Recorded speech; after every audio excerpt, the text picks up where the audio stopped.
എന്താ പ്രശ്നം? ഇതാണ് പ്രശ്നം. നോൺസെൻസ്. ഇതെന്താ കാലത്തന്തയാണോ? സാർ ഇവനെ പിടിച്ച് പുറത്താക്കണം സാർ, ഇവനെ പിടിച്ച് പുറത്താക്കണം സാർ. മനസ്സിലായി. അച്ചടക്കത്തോടെ നടത്തിക്കൊണ്ടു പോകുന്ന ഒരു സ്ഥാപനമാണിത്. നിങ്ങളെ പോലുള്ളവരെ ഇവിടെ വെച്ച് ഓർപ്പിക്കാൻ പറ്റില്ല. Sir Get out. Both of you get out.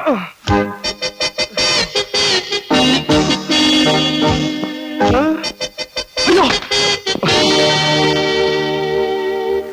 വേണ്ട, ഇനി അധികം വിസ്തരിക്കണ്ട.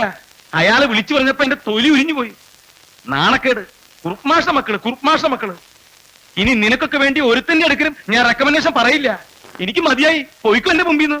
ഇതിന് മാത്രം പറയാൻ ഇവന് എന്ത് തെറ്റിയതെന്നാ? നീ ഒരുത്തിയാണ് ഇവനെ ലാളിച്ച് ഇത്രയും വഷളാക്കിയത്. വഷളാക്കിയെങ്കിൽ ഞാൻ അങ്ങ് സഹിച്ചോളാം. അല്ലെങ്കിലും അതെ, ഞാനും എന്റെ മോനും നിങ്ങക്ക് ചതുർത്തി കാണുന്ന പോലെയാ. വേറെ ഉണ്ടല്ലോ രണ്ടെണ്ണം നിങ്ങൾക്ക് പുന്നാരിക്കാൻ. എനിക്കിതൊന്നേ ഉള്ളൂ. എന്റെ കുഞ്ഞുലക്ഷ്മി, എനിക്ക് അവളും നീയും വേർതിരിവില്ല എന്ന് നിനക്ക് അറിഞ്ഞൂടെ? ഓ, കൊറേ കാലമായി ഞാനിത് കേൾക്കുന്നു. ഇവന് വേണ്ടി ഞാനൊന്നും ചെയ്യുന്നില്ലെന്നാണോ നീ പറയണേ? വേണ്ട, എനിക്ക് വേണ്ടി അച്ഛൻ ഇനി നാണം കിടണ്ട. ആരുടെ ഔദാര്യം ഇല്ലാതെ ഒരു ജോലി എനിക്ക് കിട്ടുമെന്ന് ഞാനൊന്ന് നോക്കട്ടെ. ആ, നീ നോക്ക്. നോക്കടാ. നോക്കും. നോക്കാൻ. അച്ഛാ, എന്തേ നിന്റെ അച്ഛനെ ദയിപ്പിക്കാൻ സമയമായ? എനിക്കറിയില്ല. അമ്മൂനെ കാണാൻ വരാമെന്ന് പറഞ്ഞവർ വന്നിട്ടുണ്ട്. വന്ന് അവരോട് ചോദിക്കും.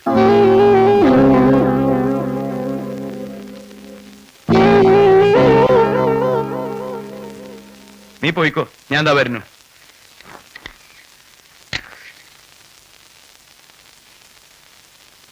ആരാ അവളെ കാണാൻ വന്നിരിക്കണേ?